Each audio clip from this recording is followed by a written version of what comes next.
On an unusual night, let's see how Sean faced Will's artwork with a smile and calmness, which is simply laughable. Subtitles. Will gazed at a painting positioned by the window, and the disordered, jumbled lines seemed to be shouting out, "Dude, my inner self is as chaotic as this very painting."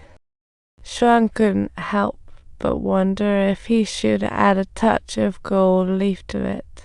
Will boldly speculated that this pain likely stemmed from Sean's wife. Was he not afraid of a subtitles? Sean cautioned Will to be cautious with his words, but Will remained unrestrained in speech and, as expected, discovered Sean's psychological Achilles heel, instantly turning the psychologist into an emotional switch. Sean lost badly in this game, as if defeated by his own emotions. What a disaster! Unlike other experts who ran for the hills, Sean decided to stick around. Does he have a honeymoon phase with pain? His love for his wife ran so deep, yet he wouldn't accept loving himself. Talk about self-punishment. Every day, he probably thought, love left. These 2 years were like guerrilla warfare with painful memories. One well-meaning remark from Will pulled him back to reality, and boom. Mental breakdown. Will was just enjoying the sweetness of love when he caught a glimpse of Sean's nightly struggles, kind of like watching someone else's romance. Skylar's noble education sounds fancy, but parental absence is like a black hole, leaving his life totally love-starved, kind of like stepping into a lonely heart. Will was like a lone wolf, and their accidental encounter gave rise to a match made in heaven love story. Oh boy, that deserves a round of applause. The therapy continued, and Will was surprised that Sean was seemingly unfazed by his little tricks. What a seasoned pro. Will broke the silence with his words, but Sean seemed completely unconcerned. What a Zen master. Sean admitted being hurt by Will's sharp words last week, turning nights into an interrogation chamber. But this week he figured it out. After all, Will was just a naive kid. No wonder his words felt light as a feather.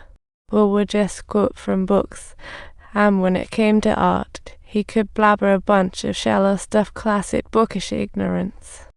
He had absolutely no idea of the aura in the Sistine Chapel. It's like watching a knockoff show. When it came to war, he could recite Shakespeare's poems, thinking it was an entertainment show. Talking about love, he described it like a fireworks party, yet he never experienced the joy of having his wife beside him as such a loss. So he couldn't grasp the pain of seeing a beloved life fading away. Who can truly decode the depths of your heart? You pretend to know everything about me. It's like a script from a soul drummer. You think I can understand your life's pain. Sounds like he's selling a sob story. Will grew increasingly out of it, as this was the first time someone saw through his barren heart.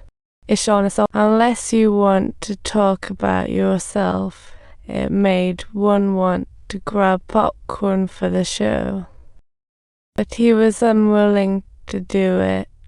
Truly an emotional force field.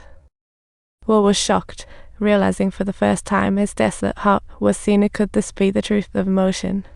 In just a few words from Sean, he felt sincerity. Was this the first time he met someone who truly understood him? Is Sean his emotion? But his painful past made him instinctively defensive, almost like a protective shell. To really know Will's inner self, Sean knew he had to wait until he opened up, otherwise it was like chasing floating clouds. The two stared at each other in a suffocating atmosphere, like a test of endurance. 3 weeks later, Will finally blurted out a boring joke to get Sean's attention. What a way to break the ice. Will admitted he hesitated in love. After their first date, their progress was like being stuck in traffic. He felt the current distance was just right, not wanting to dive deeper, afraid of getting exposed. On that stormy night, he wanted to confess loudly, but ended up opting for avoidance instead. Sean pointed out that Will was actually afraid of his own imperfections. Talk about hitting the nail on the head. This philosophy might work in life, but in love? Not so much. Showing flaws is what adds bonus points. In the subtitles, Sean intended to make Will comprehend this principle, so he took his own wife as an illustrative example. Evidently, these seemingly trivial matters are life's big gift packages. These are the things I missed the most. It felt like reminiscing over lost treasures. These are made by my wife. It's like being a spokesperson for memories, just too relatable. She knows my little secrets. It's the magic of love that lights up life. This is a good thing. People call it the spices of life. Sean concluded, there's no perfect person. The key is how we fit each other to spice up life. Will's heart completely opened up. Sean gave him the courage to explore what a soul guide. That afternoon, Will couldn't wait to find Skylar and embark on their second date adventure. Unfortunately, Skylar had an urgent task, so the suspected new star just patted his shoulder, saying, "See you another day." Will felt an overwhelming urgency and effortlessly completed Skylar's assignment, becoming quite the study whiz.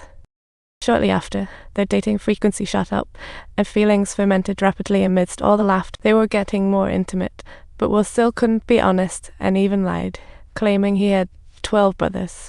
This was to cover up the fact that he was an orphan now. That's what I'd call layered emotions. If you like this humorous take, hit subscribe and join our emotional adventure next time.